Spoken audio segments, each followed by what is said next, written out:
신약 성경을 제일 먼저 기록하신 분은 예수님의 제자들이 아니고 바울 선생님이십니다.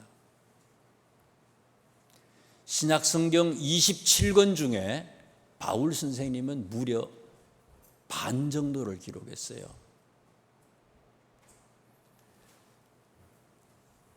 AD 50년 전후부터 2차 전도 여행을 하시면서 바울 선생님이 이제 데살로니가를 시작해서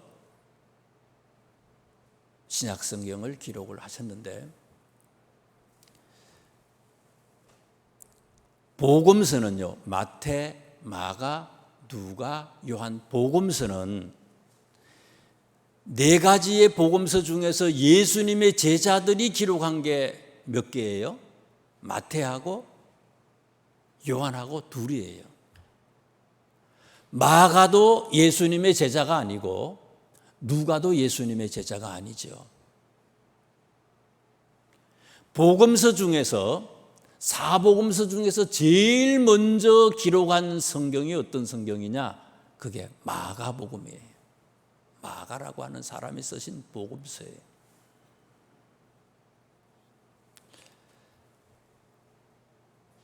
예수님의 제자들이 예수님의 행적에 대해서 기록하기도 전에 마가가 제일 먼저 이 마가복음을 기록한 이유가 어디 있을까?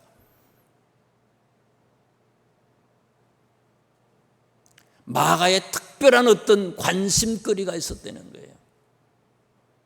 내가 이 복음서를, 마가복음을 꼭 기록을 해야 되겠다 하는 그런 기록 목적이 있는 거예요.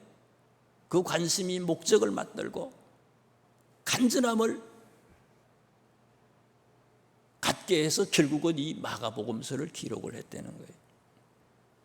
특별히 1장에 있는 말씀을 보시면은요, 수요일 예배 때에 이제 1장에 관한 얘기를 말씀드렸는데, 1장 내용을 보면요, 마가의 관심이 어떤 거냐라고 하는 것을 바로 알 수가 있어요. 복음서는 예수님의 행적 아닙니까? 예수님에 대해서 우리한테 소개한 것이 복음서예요. 그런데 1장 1절부터 이제 이 복음서를 기록하면서 마가는요, 예수님을 소개하는 게 아니에요. 1장 1절부터 나오는, 2절부터 나오는 말씀을 보세요. 1절부터 읽어드릴게요. 하나님의 아들 예수 그리스도의 복음의 시작이라. 선지자 이사야야 그래, 보라 내가 내 사자를 내 앞에 보내노라. 그가 내 길을 준비하리라. 광야에 외치는 자의 소리가 있어 이르되 너희는 주의 길을 준비하라. 그의 오실 길을 곧게 하라. 기록된 것과 같이 세례 요한이 광야에 이르러 제사함을 받게 하는 회개의 세례를 전파하니 온 유대 지방과 예루살렘 사람이 다 나아가 자기 죄를 자복하고 요단강에서 그에게 세례를 받더라. 계속해서 세례 요한의 얘기를 먼저 소개하고 있어요. 예수님을 소개하기에 앞서서 마가는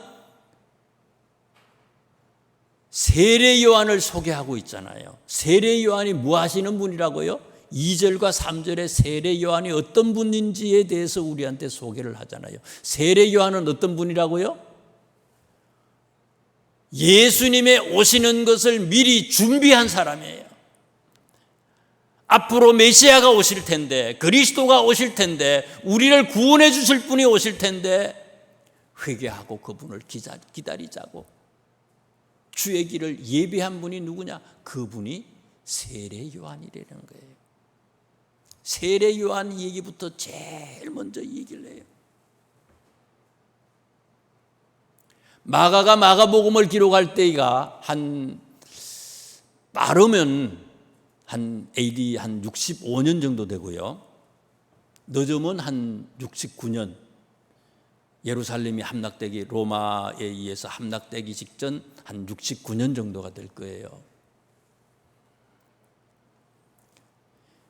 65년 정도로 땡겨서 생각을 하면요, 기록연대가 이때는 바울 선생님이 순교당하기 전에 감옥에 갇혀 있을 때예요.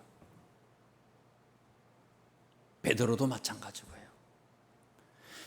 64년에 로마 대화재 사건이 일어나고 난 뒤에 베드로도 갇히고 붙잡혀서 갇히고 바울 선생님도 갇히잖아요. 그래서 베드로나 바울이 다 한 67년 전으로 해서 다 순교를 해요. 마가는 그걸 똑똑히 지금 보고 있어요.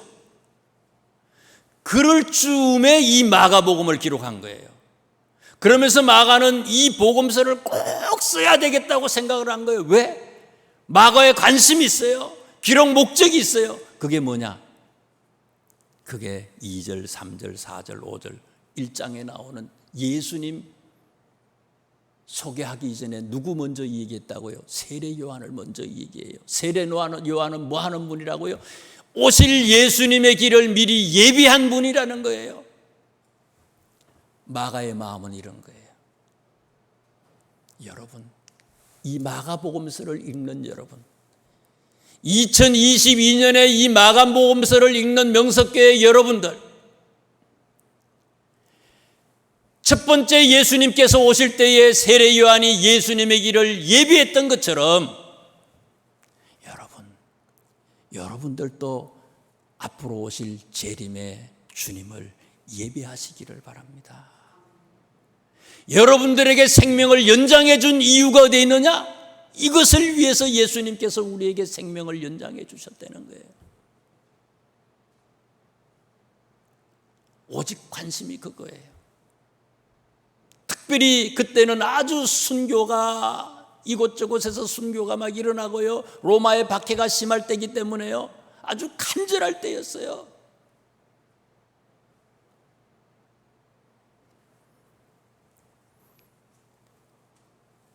이런 세례 요한의 생활에 대해서 2절부터 쭉 보시다 보면은요, 1장 2절부터 3절, 4절, 5절, 6절 말씀에 보면 이 세례 요한에 대해서 소개하면서 뭐라고 얘기하는가 하면, 세례 요한은 낙타털 옷을 입고 허리에 가죽띠를 띠고 메뚜기와 석청을 먹었다. 사는 곳은 어디예요? 광야에 살았어요. 세례 요한의 의식주에 대해서 우리들한테 소개합니다. 세례 요한은 어디서 살았다고요? 광야에서 살아서 집이 없어. 세례 요한은 뭐를 입었다고요? 낙타털 옷을 입고 가죽띠를 띄어서. 목축업자들 아닙니까? 유대 사람들은요, 이것저것에 짐승들의 이 가죽 있잖아요, 이건 옷으로 얼마든지 만들어 입을 수 있는 그런 재료라는 거예요. 이런 건 많아. 옷재료가 많아. 요즘에 뭐 밍크 이런 게 아니라는 거예요. 여기서 말하는 낙타털 옷이.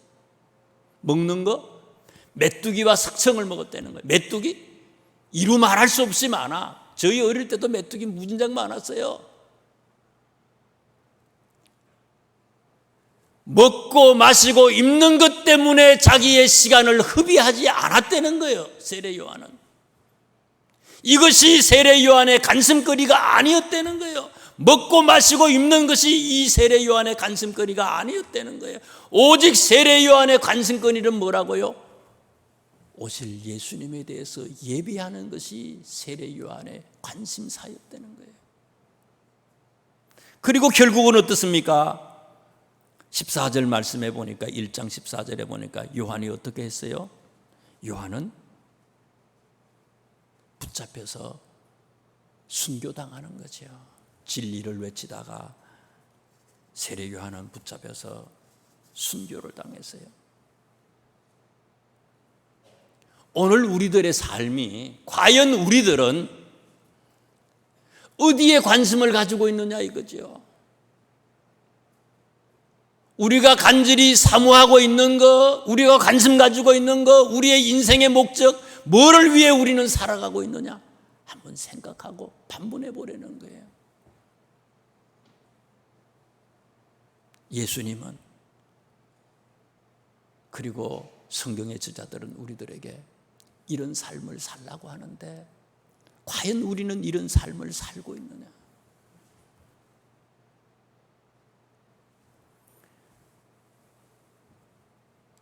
그 다음에 마가복음 1장에 있는 말씀, 그 뒤에 있는 말씀을 보면은요,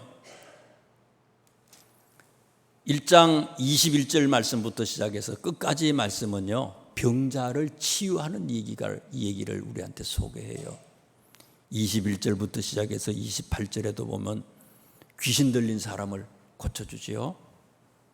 29절 말씀부터 또 34절, 1장 34절까지 말씀에도 베드로의 장모의 열병도 고치고 귀신 들린 사람을 고치고 각종 병든 사람을 고쳐주셨어요. 또 35절 말씀부터 39절 말씀에 보니까 예수님이 전도여행을 댕기시면서 전도하면서 복음을 전하면서도 바로 귀신들을 쫓아내고 각종 질병, 병 걸린 사람들을 고쳐주셔요. 40절 말씀부터 끝까지 나오는 말씀도요, 나병 환자를 고쳐주시는 예수님의 얘기를 우리한테 소개하잖아요. 많은 병든 사람들의 이 고통들을 하나님께서 해결해 주셔요. 예수님께서. 왜 이 마가는요, 세례 요한의 이 얘기를 하고 난 다음에 그 다음에 나오는 얘기는 그 뒤에 보면은요, 16절, 17절, 18절에 나오는 말씀은 제자들을 삼는 얘기가 나오거든요. 세례 요한처럼 살도록 하기 위해서 제자들을 삼으시고, 그리고 오늘 우리들을 삼으시고, 그리고 그 뒤에 나오는 말씀들을 보면요, 여러 가지 기적 얘기를 합니다. 병자를 고치는 그런 얘기를 하는데, 여기에서 예수님은 병을 고치기도 하고요, 귀신을 축출하기도 하고요, 기적을 일으키는 그런 분이지만은 진짜 예수님이 이 얘기하고 싶은 거, 진짜 예수님이 고치고 싶은 게 있다는 거예요. 진짜 예수님이 고치고 싶은 것이 있다는 것을 얘기하기 위해서 오늘 2장에 중풍병자 이 얘기를 통해서 내가 고치고 싶은 게 뭔지 아느냐? 그걸 지금 얘기하고 있는 거예요. 물론 예수님은 각종 질병을 고칠 수 있죠. 다병도 고치고 중풍병도 고치고 모든 병을 다 고쳐요. 그런데 예수님의 관심은요, 질병을 고치는 것 때문에 사람들의 관심은 뭡니까? 병 고치면 신기하지요. 부자 되면 신기하지요. 문제 해결되면 신기하지요. 큰 마트에 가면은요, 맛보기로 먹어보는 거 있잖아요. 어떤 사람은 계속 먹어. 이쪽부터 저쪽까지. 계속 먹고 다니는 내 주머니에 보면 다이어트 약도 있어. 이율배반적인 거지 뭐예요. 공짜라고 막 먹어 제끼는 거지 뭐예요.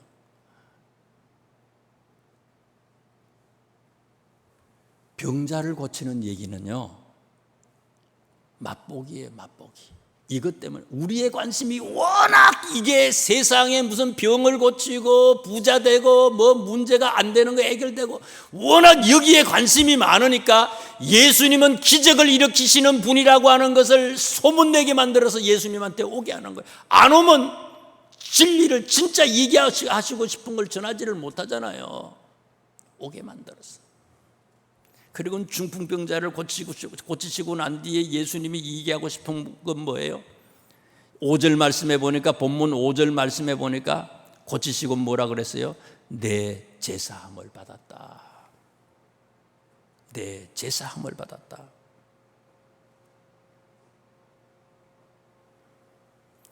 예수님은 죄를 사하는 능력이 있다는 것을 알려주고 있어요. 병 중에 진짜 고질병이 있다는 거예요. 제일 고치기 힘든 병이 있다는 거예요. 이 병을 고치기 위해서 예수님은 오셨다는 거예요. 이 고치기 힘든 병, 고질병이 뭐라고요? 아무리 이 얘기도 안 믿고 아무리 보여줘도 안 보고 그래서 지옥 가는 병 있잖아요. 영적으로 예수님을 제대로 믿지 못하는 이 병이 최고로 고질병이라는 거예요.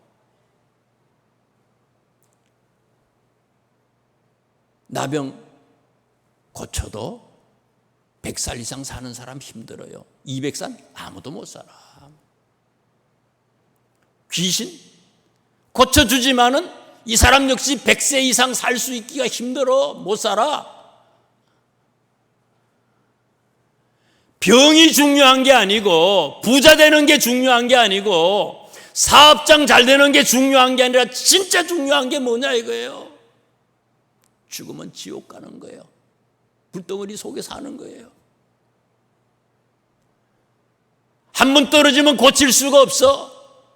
이 고질병, 진짜 병을 고치기 위해서 예수님께서 오셨다는 얘기죠.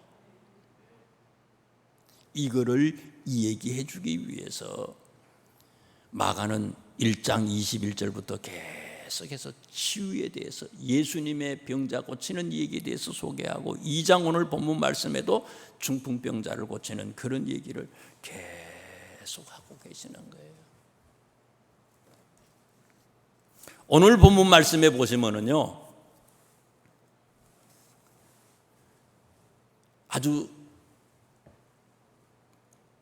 주목해야 할 사람들이 우리들에게 소개가 되고 있어요. 3절, 2장 3절, 4절, 5절 말씀에 보면은요, 어떤 사람이 나와요? 어떤 사람이 중풍병에 걸렸어요. 중풍병이 걸렸는데 이 사람을 치유하기 위해서, 고치기 위해서 이 사람 주변에 있는 4사람이 일어섰어요. 그래서 여기 성경 말씀에 보니까 병든 사람이 예수님한테 오기가 힘들잖아요. 침대채로, 병상채로 예수님께 데리고 왔어요. 이 사람들이요. 누워있는 사람을요, 4사람이 침대채로 데리고 오는 거예요. 거기다가 또 보니까 성경에 어떻게 돼 있어요? 왔더니 사람들이 너무 많아. 예수님은 어떤 집에서 말씀을 전하는데 사람들이 너무 많아서 가까이 갈 수가 없어요. 그랬더니 집 뒤로 가가지고요, 사다리를 놓고 올라가셨겠지. 지붕 위로 올라가가지고 남의 집 지붕을 뜯어냈어요. 아이고, 난리 났지. 우리 같으면, 요즘 같으면 나무 집 지붕 뜯었으면 경찰하고 난리지 뭐 이게요. 이 4사람은요, 중풍병자를 살리기 위해서 침상채로 예수님께 이 중풍병자를 데리고 오고, 거기다가 지붕 위로 올라갔어. 그리고 지붕을 뜯어냈어. 뜯어내고는 그게 어떻게 했어요? 내려냈잖아요. 줄로 달아서 이 중풍병자를 밑으로 내려서 예수님을 만나게 했다 그랬어요. 대단하죠. 그래서 예수님은 5절 말씀에 그들에 대해서 이렇게 칭찬하셨어요. 예수께서 그들의 믿음을 보시고, 중풍병자가 아니라 이 4사람의 믿음을 보시고 이 사람을 치유해 주셨다는 거예요. 치유해 주시고 죄도 사해 주셨다는 거예요. 이 4사람의 행위가 어떤 행위라고요? 1장에 나오는 말씀으로 생각하면요, 1장에 마가가 얘기하고 있는 세례 요한과 같이 예수님의 길을 예비했던 사람, 그 사람들이 바로 이 마가복음 2장에 나오는 4사람이었다는 거예요. 오늘 우리들한테 얘기하는 거예요. 우리들도 어떤 삶을 살아야 된다고요?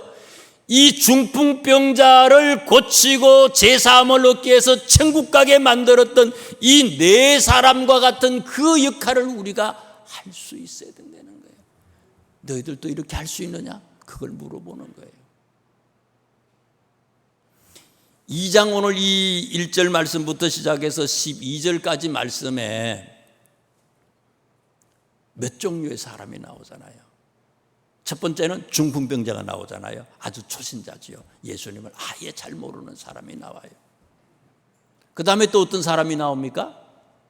많은 사람들이 있었다 그랬어요. 1절 보세요. 2장 1절에 수일 후에 예수께서 다시 가버나움에 들어가시니 집에 계시다는 소문이 들린지라. 2절에 많은 사람이 모여서 문 앞까지도 들어설 자리가 없게 되었는데, 많은 사람들이 있어요. 굉장히 많은 사람들이 있어. 예수님한테 와 있어. 소문을 듣고 와 있는 많은 사람들이 와 있어요. 여기 사람들이. 많은 사람들이 예수님 앞에 있는데 이 사람들은 어때요? 4절 말씀에 보면 이 많은 사람들은 4절에 보면 이 사람들의 특징이에요. 어떤 사람들입니까? 무리들 때문에 예수께 데려갈 수 없었다. 초신자가 왔는데 초신자가 더 예수님 잘 믿고 신앙의 성숙이 있도록 성장하도록 먼저 온 사람들이 도와줘야 되는데 이 사람들은 어떤 일을 했다고요? 무리들, 이 많은 사람들은 오히려 초신자들을 믿지 못하게 만들었던 사람이라는 거예요. 10년 됐어요. 믿은 지 20년 됐어요. 여전히 우리의 관심은요, 의식주, 입고 먹고 마시고 잠자고 어떻게 살아갈까? 세상에 관한 그런 관심으로, 너무 지대한 그런 관심으로요, 눈을 들어서 저 위에 하늘나라를 바라보지 못하는 거예요. 여전히 우리는 이 많은 사람들처럼 이 무리들 때문에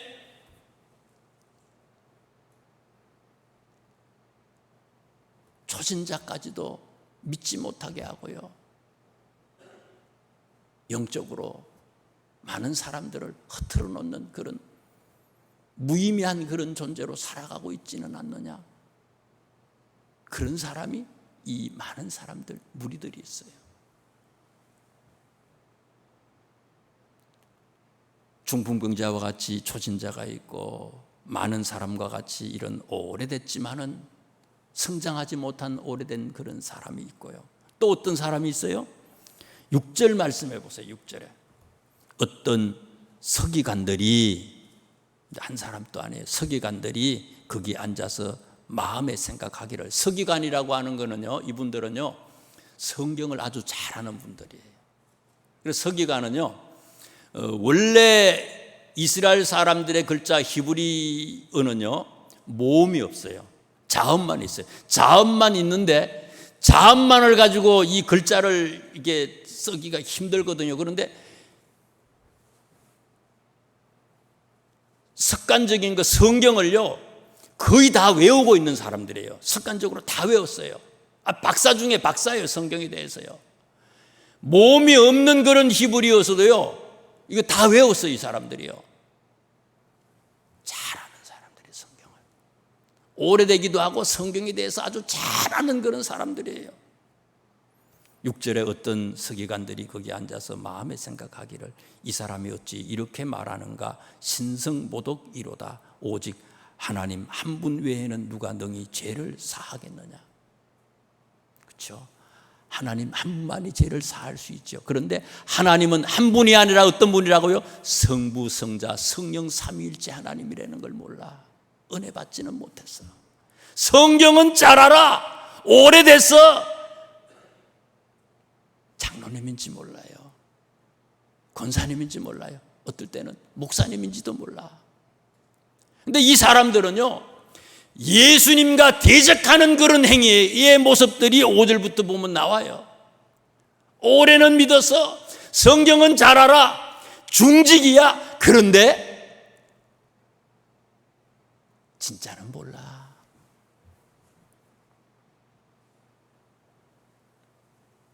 많은 사람들처럼 초신자들의 신앙 성장을 오히려 막는 그런 사람들이에요. 오직 중풍병자를 데리고 왔던 이 4명 있잖아요. 4명. 이 4명은 나도 살고 다른 사람도 살리는 사람이에요. 교인들은요, 성도는요, 잘하지 않으면 그치는 돌이 되는 거예요. 옛날로 돌아가면 끝장나는 거예요. 하늘을 나는 새들 보세요. 새는요 뺏기야가 없어. 뒤로 돌아가지 않잖아요. 뒤로 돌아갈 수가 없어. 비행기도 마찬가지야. 하늘을 나는 그런 영물들은요 전부 앞으로만 가. 뒤로 갈 수가 없어. 뒤로 가면 빙 돌아야지. 뒤로 이거 바로 못 가.